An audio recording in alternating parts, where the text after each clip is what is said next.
my niggas gon' pop shit. Got no love for our bitch. Black boy ride with the mob stick. How you a shooter ain't shot shit? I'ma drop me a nigga like a quick bit. Why you run up these numbers so quickly? I'ma throw this shit out till they get me. Hot shit.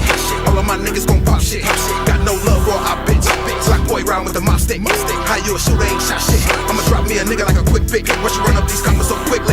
I'ma throw this shit out till they get me. Came from the kitchen with the crack pot, cooking up that crack rock. Soon as I stepped outside, blood stains on the black top. 40 cal of my Levi's, Valley boy in a G-Ride. Bending blocks, running stops, fuck the cops till I D-side. Streets raised me since knee-high. Mall liquor and weed smoke, running around with the OGs. Cold piece of my trench coat, whole street knew what was up. Young dumb and ain't give a fuck.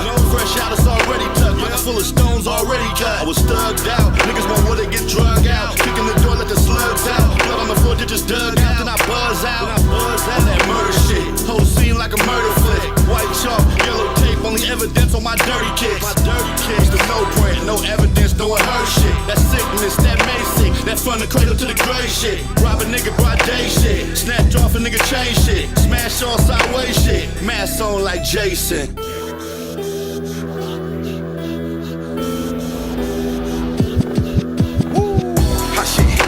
Niggas gon' pop shit. Got no love for our bitch. Black boy ride with the mob stick. How you a shooter ain't shot shit? I'ma drop me a nigga like a quick bit. Why you run up these numbers so quickly? I'ma throw this shit out till they get me. Hot shit. All of my niggas gon' pop shit. Got no love for our bitch. Black boy ride with the mob stick. How you a shooter ain't shot shit? I'ma drop me a nigga like a quick bit. Why you run up these numbers so quickly? I'ma throw this shit out till they get me. It's been like a week, stuck in the house, a lot on my mind with nothing to do. I got a call from my dogs and he got a lick. I told him that I slide him too. We split the block a few times, keep an eye out for mine, just in case a nigga make a move. Look, if I ride, he rollin'. If I catch a nigga lacking, I'm blowing. Body bag, gon' catch a drift in the morning. Fuck what you talking about, hop in the whip that we saw by his mom. So many shots that be thinking it's a dying out. Got him praying for a timeout, but you can't pray for time when you in the field. My nigga shit real, my nigga, yeah, shit been real. So my cousin got killed, my nigga, you niggas just fool to me. Y'all hear niggas talk about what they gon' do to me. It took a little time, now they watching me level up. Every the game, you can go put your shovel up. Glock with a stick in it, you take your pick with it. 7 in the wood, watch it bark. They picking it, she open wide. Then I throw the dick in it, say if you feeling it, I just be killing it. Double that bitch, hot off the meat rack. Don't sit straight, I ride my seat back. You ride with your seat back, please don't repeat that. He's under the seat, where I keep the heat at. One in that head, get you wrapped like a present. I'm leaving you dry like a walk through the desert. I took the game like Steph on the 3. Oh, troll, shift for the lead. Bitch, I'm a soldier like P and Young Bleed. Bitch, I'm a soldier like P and Young Bleed, yeah. Hot shit. All my niggas gon' pop shit. Got no love for our bitch. Black boy ride with the mob stick. How you a shooter ain't shot shit? I'ma drop me a nigga like a quick bit. Why you run up these numbers so quickly? I'ma throw this shit out till they get me. Hot shit. All of my niggas gon' pop shit. Got no love for our bitch. Black boy ride with the mob stick. How you a shooter ain't shot shit? I'ma drop me a nigga like a quick bit. Why you run up these numbers so quickly? I'ma throw this shit out till they get me.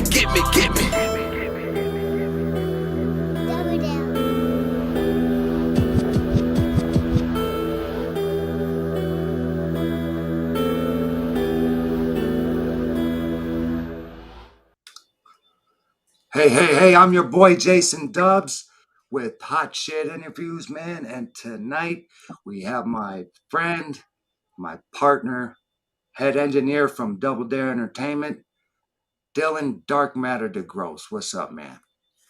Good evening, brother. How are you, man? How you doing, man? How you doing? What's going on? Great to I'm have you good. here. Yeah, it's good to be here. This is kind of spur of the moment. But yeah, right. Yeah, that intro song, that intro song, man. I just gotta say, that was fun as hell working on that, dude. Like, growing up, I fucking looked up to COS so much. Your brother Lynch, you know what I'm saying? Like that whole area. So like that was like a personal treat to me. Like, and currently the next one we're working on is gonna be even fucking harder. So, fuck yeah. Man. Shout out to COS, man, by the way, man. Good guy. No doubt. He's still just killing shit. Yeah, he is, man. He's definitely getting in. For those that don't know you, my man, why don't you go ahead and just give him a quick backstory, and then we'll get into some questions, okay? Okay. I grew up in I'm from Minneapolis and grew up in southern Texas for a lot of my childhood, but then moved back up here and always really liked instruments, was really just super fascinated by music. My parents loved music, had great fucking vinyl collections. you know, and I started playing guitar when I was 3. I started playing, you know, bass when I was like 12. In like the first band and playing a talent show at school, and then kind of joined up with some kids from another band. And I went from playing bass to playing drums in that band. And that's when we started like traveling around and playing out at First Avenue, and that shit was that was an eye-opening experience, just because of shout out to Steve Nessard and Seth, the people I play with. They're both fucking hella good skaters and stuff. And Steve's sister is married to the singer of Green Day, Steve's brother-in-law. And I got to the first albums I got to record in my career were like recorded and produced by Billy Joe. And we used to go hang out with them on tour and stuff. And we'd get to play on stage after they'd sound check and shit, you know, and like it was a really like eye-opening experience to see these people that are now in the Rock and Roll Hall of Fame and who are like just been, you know, doing the thing for a long time. Like I was like, I want to do that. Like I don't know exactly what it is I'm going to do in the industry, but that's what I want to devote my life to. Okay, yeah. And just like making like good music, you know. I feel you. So what first got you into music? Like what drew you to it? You know what I mean? I don't know. My parents went to a lot of concerts when my mom was pregnant with me. Yeah. I was just always around. There was always just music playing. And I mean, it was like my parents listened to good music, man. Like I grew up, and this is part of the story too of kind of like when my career like really took off. The industry itself that I idolized growing up completely changed, and those days of records and record companies, you know, unit sales and stuff like that, and it's just everything kind of shifted nowadays, huh? Well, I don't. Yeah, but I mean, I was there, but like before, during, and after, you know. Like I seen it happen. I went through it. I felt it as it happened, and you try to adapt to the changes, you know, like everybody else. Right. Yeah. How maybe I'm dating myself a little bit. Yeah. How are you adapting to changes and stuff like that? With the way the record companies work. Well, let's talk about engineering. You know, since you've been around, you know, from analog to digital, we could talk about that from an engineering point of view. How are you keeping up with it? Because you can't go back to school, you know, and pay more school to learn, right? You already know what you know, and you can translate it. So how are you doing that? Well, I mean, in my humble opinion, and maybe I'm wrong, and it could just be because of where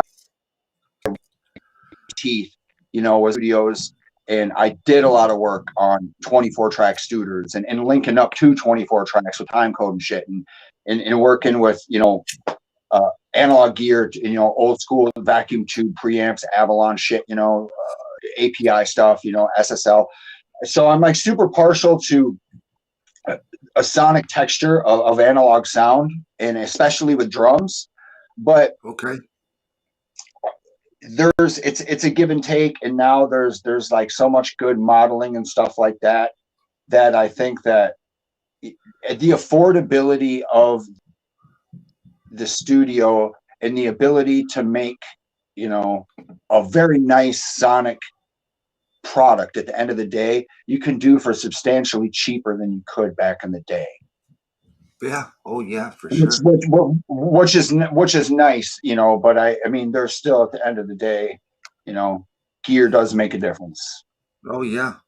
And even more so, if you have the right gear and you know what to do with it, it makes a difference. I've seen a lot of people with great gear and huge racks just totally like squash the hell out of shit and have all kinds of conflicting compression release times and stuff, and just turn it into a phase nightmare. So it's not a guarantee. If you judge like what guy you want to work on your album and stuff just based on his gear, like who cares? Listen to his work. It's not what you have, it's like what you do with it.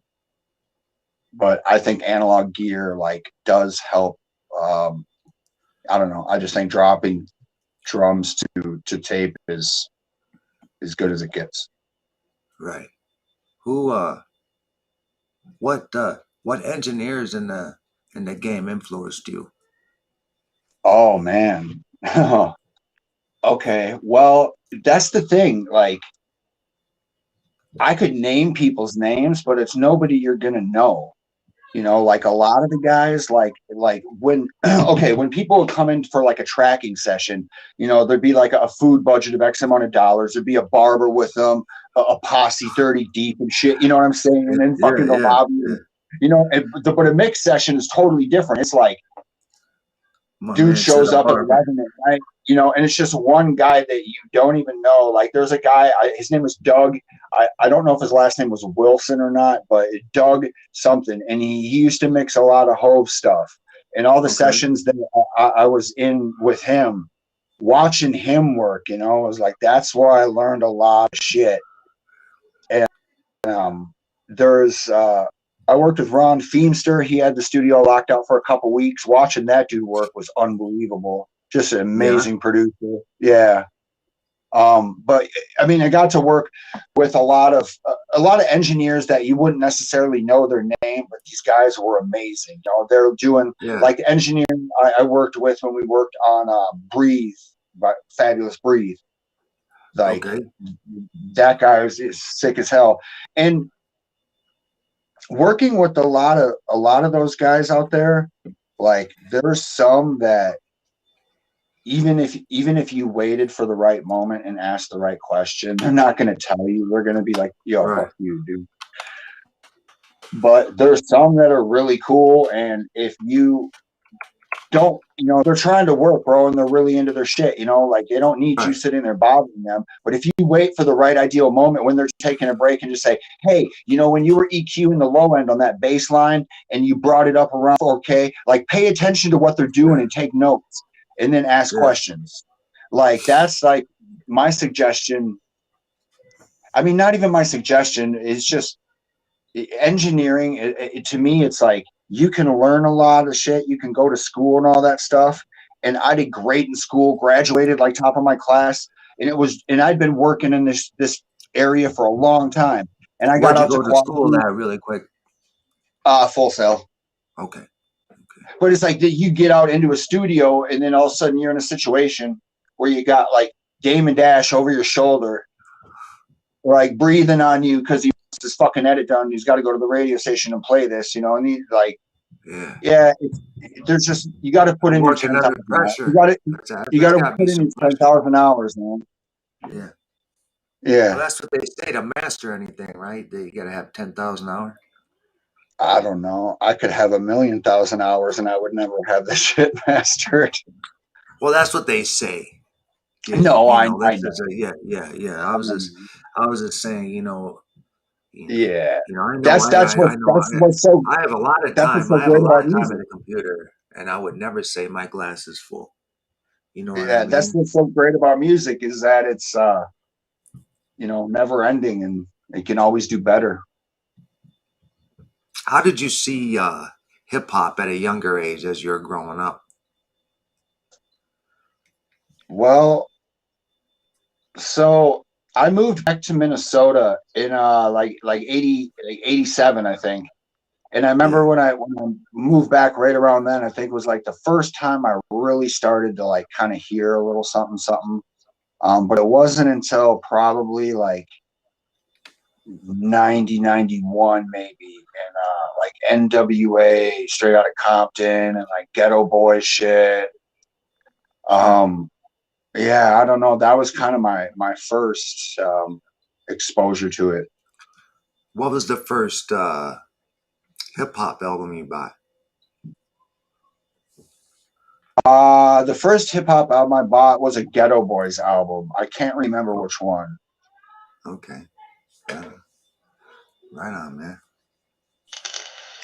How would you describe the music that you create when you produce your beats and stuff like that, or you're in the mix room, right? And you're getting ready to throw a mix on the track. You know, how would you describe, you know, what goes through your head and, you know, the process you take? Okay, so yeah, I'm gonna separate that into two things. If Please do, because that was kind of two questions, wasn't it? Yeah, if I'm gonna make a beat, that's a totally different thing. Yeah, right, Because right. it's in house, I've got control of it from the ground up. Now, even in mixing something, then I split that into two camps, and that's like, am I mixing something over a 2-track instrumental, or am I mixing stems? Well, let's say I'm just saying, there's a different some of approach the for new me. stuff that I've been sending over. Yeah, With all well, the stuff it's that's all they have has all them tracks and shit. That yeah. I mean, with our stuff, it's nice, brother, because it's in house. Like we communicate, we work together. It's like I don't have to guess. If you're going to be adding a bunch of weird shit into the mic, or weird EQing in, that I'm going to have to like sit there and wrestle with. Like I we got know that when I straight do it now. from, well, yeah, I mean that shit takes time, but yeah, we do. And Yeah. when we get stuff from other people, sometimes it's not that it's any harder. It just kind of like can slow down your workflow a little bit if you got to kind of peck around a little bit more and kind of rein stuff in. It depends how it's tracked. Okay, let's say some kid comes into you, and he has a track, that he laid down, wherever, and the recording isn't that great or whatever. What would you say to him? Would you just not mix that track, or would you give him the option to re-record, or how would you tell him? Let's talk about that a little bit. All right, I don't want to come off sounding like not humble or harsh or anything like that, but Right. at this point right now, like I'm not going to even touch it. Okay. For one, because my name's attached to it, and you look at all these Absolutely. people. You look at all these people on the internet that just like pump out songs and pump out songs and pump out songs and go nowhere and get no traction. It's like, stop doing that. If you're just Right. trying to make songs and you want to just like make songs and do it to have fun and stuff like that, like that's awesome, and I encourage you to do that. But if you're really serious about your craft and you're trying to like get to a certain destination, I don't know how far you're trying to go with it, but there's nobody who's been successful in this thing that hasn't invested in themselves. Like no one person. I see this all the time of people like, oh, I'm the fucking rapper and the mix engineer and the tracking engineer and the mastering engineer, the promoter, the fucking the publisher, the like the graphic designer. Like, what are you talking about, bro? Like if you're But really trying to do something serious, like pay somebody. If you want a good sound, pay somebody to do your album. That's good. And I don't know. It's just people take your stuff a lot more seriously, because I hear a lot of people that have bars, laying down stuff on their yeah. phone, and it just sounds like thin and crusty, but it's like they've got cadence and stuff like that. It's like, yo, put some money into your shit, dog. Absolutely, man. That phone is never going to get you where you need to be, and I've always said that to people, and they can call me an asshole or whatever, man. But I don't think the numbers prove it, man. That's all I got to say. I You know, don't, and to me, it's like it goes against everything. Like I stand for me it. too. Me too. So yeah. What do you think you'd be doing right now if it wasn't for your music career, man? I don't know. I've never ever considered anything else. The only other one thing I considered when I was down in Florida, for about a month, I had a big ass telescope, and I used to sit out in Yeah. my yard and look at fucking galaxies and stars, because we were like off in the cut, like way off by the Gulf of Mexico. Is really dark. And Yeah. I've seen crazy shit out there. I've seen UFOs out there 3 times, but that's a different story. If Right. I was Right. an astronomer, I was there for like 2 or 3 weeks, and then I was like, nah, dude, I'm horrible at math. Like, who am I fooling? That's not a smart move. Right. Right. Tell me a little bit about going to school and what was it like going to Full Sail? A lot of people come out of there, and they get good jobs and stuff. I've heard a lot of people come out of there and do the damn thing. You know. Well, yeah, I mean, from how it was when I was there to how it is now is like it's really expanded a lot, and so has the tuition. I mean, when I Yeah, went, it right. was like, Right. yeah, I think I paid like 26 thou for 13 months, and now it's like 100 G's for 13 months. Um, but I'll say this about Full Sail. When I went there, the schedule and the program is really, really demanding, and it's 90% or better attendance. So even if you get like bomb grades, but if you don't get 90% attendance, you fail the class, and you can take it again, but then Right. you're going to pay another 5 or 6 grand for 1 month. Um, Right. so it's a crazy schedule. It's like you'll be like 8 hours on in class, 4 hours off, 8 hours on in a lab, 4 hours off, 4 hours back on, 4 hours off, 8 hours on, just bouncing around to different studios and different classrooms on the campus and stuff like that. But it's a great program. When I went there, when I first started out, in the initial program, it was like recording, engineering, and the live sound people and some other people. And it was like 360, 380 people. And when I graduated, it was like 50, 40. Well, a lot of people dropped out, or they Like just couldn't 30. handle it, or what? Yeah, I mean, it seems like a really cool job for a lot of people. Uh, on its face, but then you get into the technicalities of what you actually are doing to achieve that, and they're like, "Oh, this is over my head," or they, for whatever reason, they just don't want it that bad. Right. What do you think some of the best advice you've ever been given about this music industry? What you do now? You know. Um, well,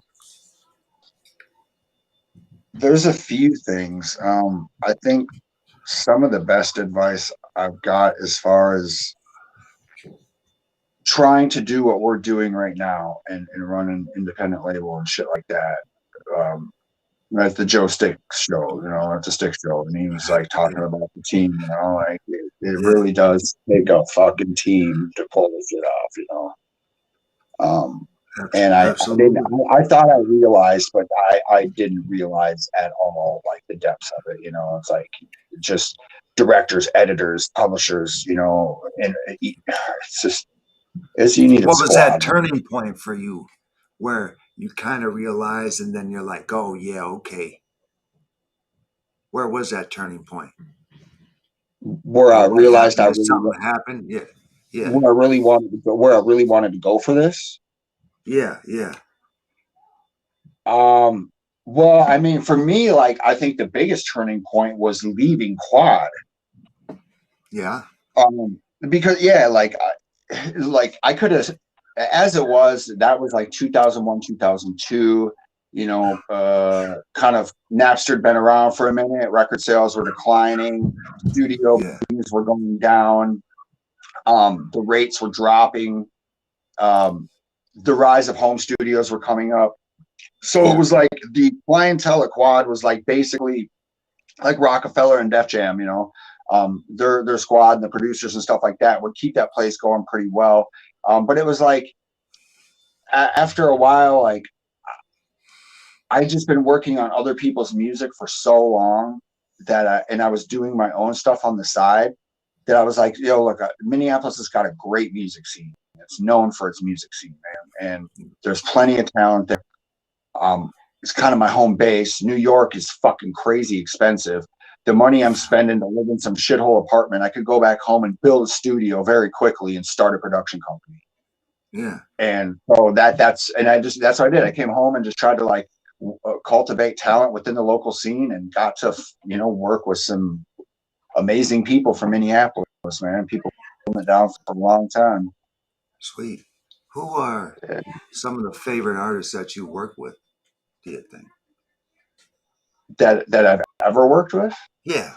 Yeah. Um, You have a long career. Yeah. I mean, you got a long history. Tell me top yeah, five. I mean, can you give me a top five, or you don't want to hurt no one's feelings, or what? Well, I mean, there's tops for different reasons. Like Yeah, one yeah. is, speaking of turning Well, explain points. it to Like me. Let me hear about it. this is definitely a top. Like I came into work one day, and I had no idea what I was going to be doing. I just knew I'd be assisting on some shit, you know.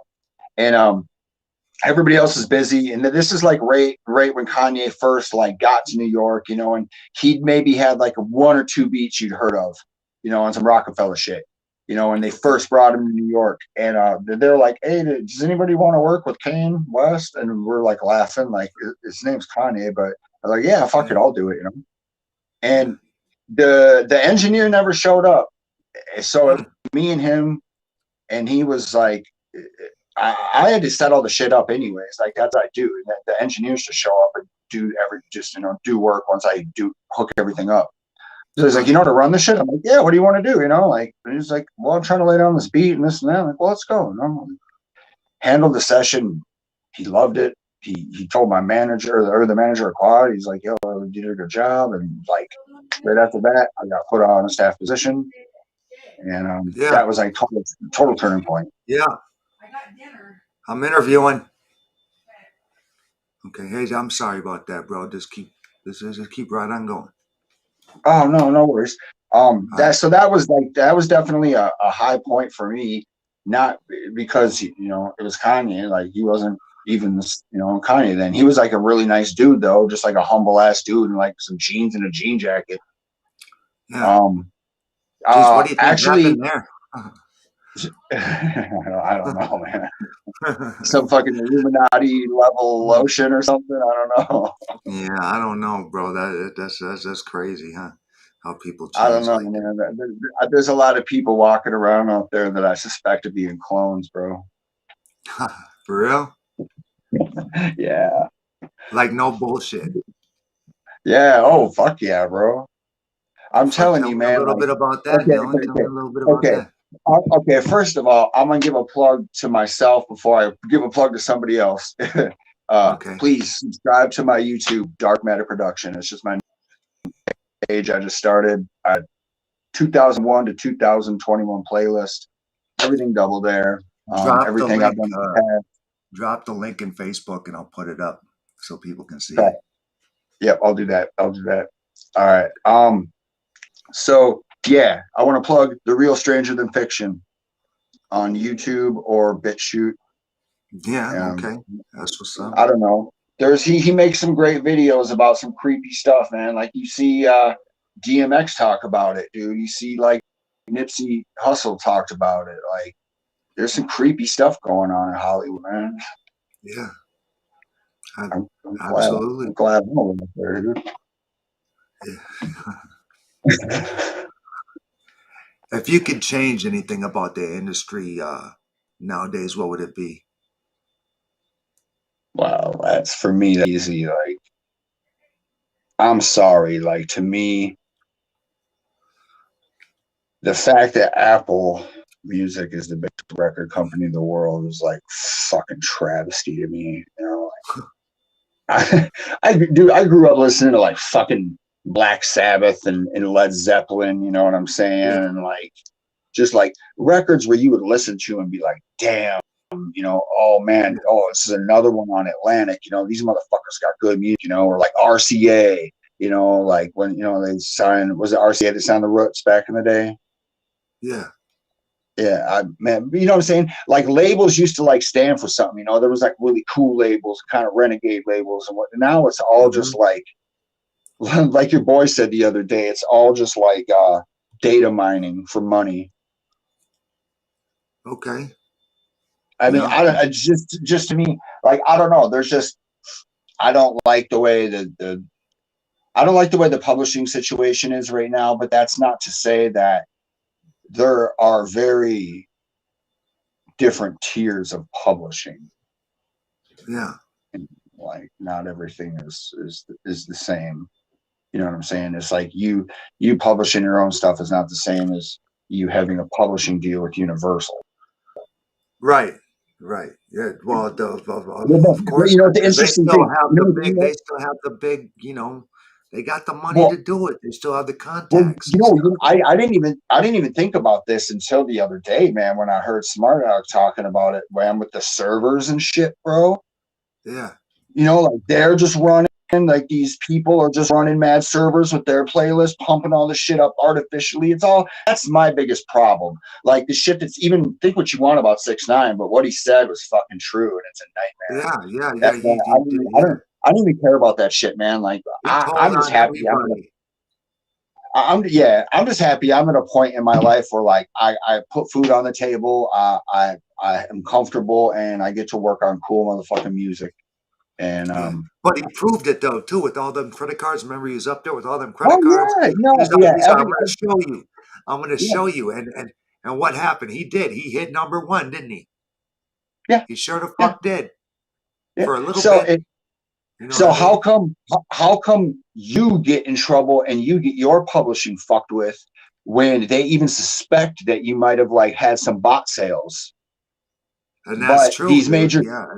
these major companies can take $200,000 to pump up a single with millions of streams, but they don't get their publishing fucked with. It's a fucking rigged bullshit system. It's ridiculous. And I don't even think, man, it wasn't even me that did it. Yeah, true story, guys. I recently, this happened to me.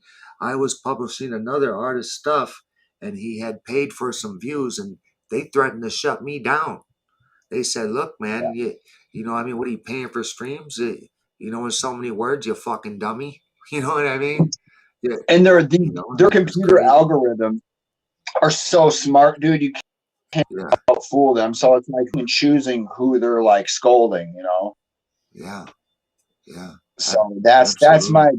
my biggest problem with the industry. But whatever. There's there at the same time there's a better than ever, more thriving than ever underground scene, Yeah. and like what I consider like the real music scene, not like the fucking you know top 20 shit. You want to tell me how you think rap's changed from, let's say, the '90s till now? Yeah, it's went through a lot of different variations of like boom bap, big drum, slower Uh-huh. tempo, Right. like faster tempos. And then as the tempos get faster, the cadences had to drop into like a triplet time and kind of be staggered, and you start riding different. It's Now I motherfuckers like only doing eights, doing eight yeah, bar yeah, verses. yeah. Yeah, it's like the attention span of people has really dwindled. You can Yeah. only do two verses now, no more 3-verse songs. Yeah, it's crazy. But It's crazy. And a I lot of mean, them are 12 too. yeah, It's no, like, but I've always kind of been a fan of the whole like 224 verse yeah, setup. yeah, Like yeah. I'm You like personally that, like huh? yeah, I don't know. I think I like where hip hop is at right now with the faster like BPM tempo. Like Feel Yeah, My Pain, that shit was at like 120, but the drums were produced at a halftime.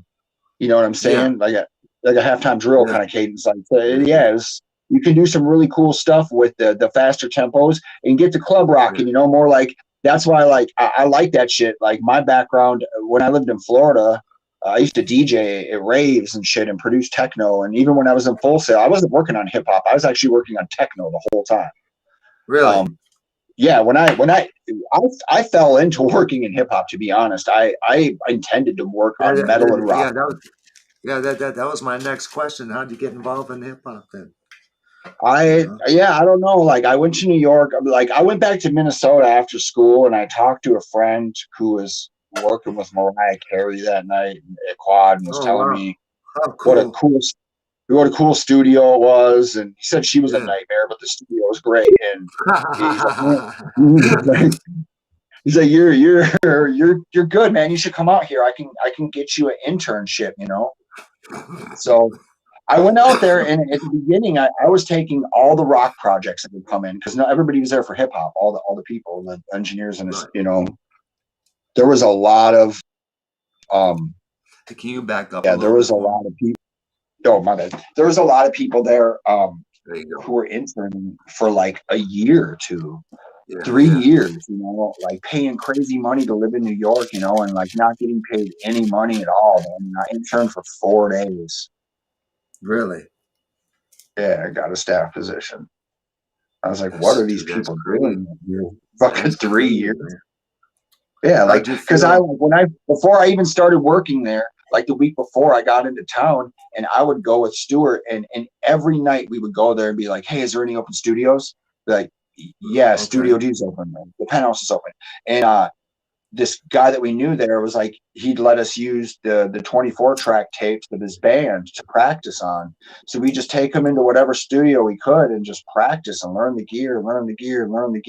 We'd bother the guy that was the studio tech for manuals for the SSL boards, how to run the automation and the computers. Yeah. And, like, if there's any one thing I would suggest to any engineer, it's like, as far as gear goes, like, it doesn't matter really exactly what you're using or what gear or whatever. Just like know it well.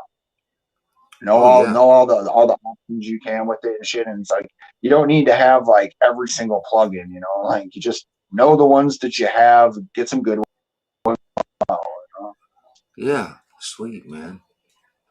In what ways do you aim to make a difference in music or the next generation for artists or let's say engineers in the music industry? Well, I try to pass along knowledge if I can to people. Um,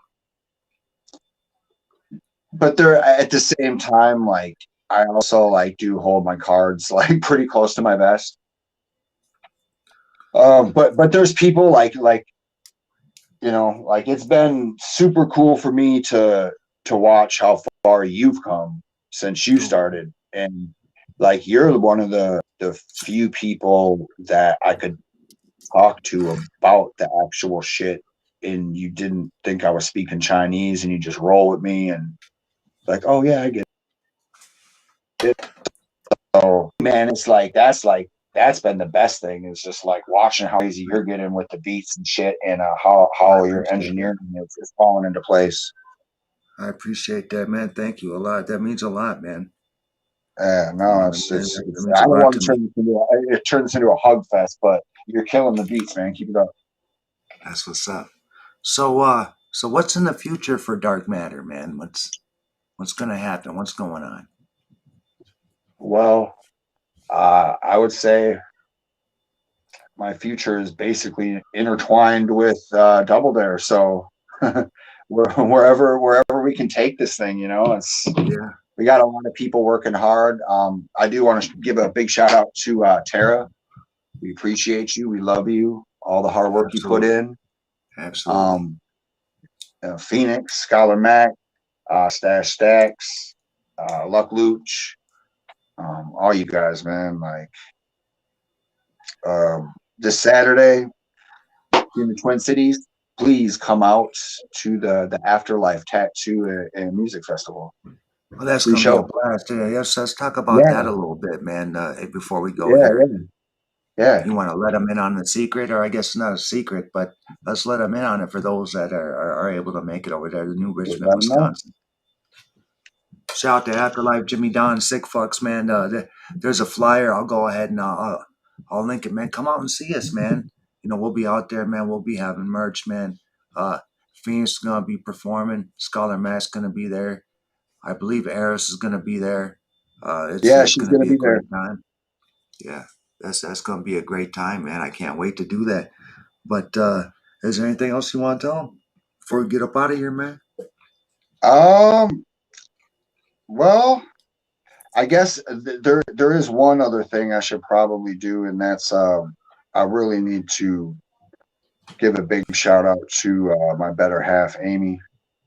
That's what's She's up. I mean, yeah, dude, she does so much to like make it so I can be able to be creative. You know what I'm saying?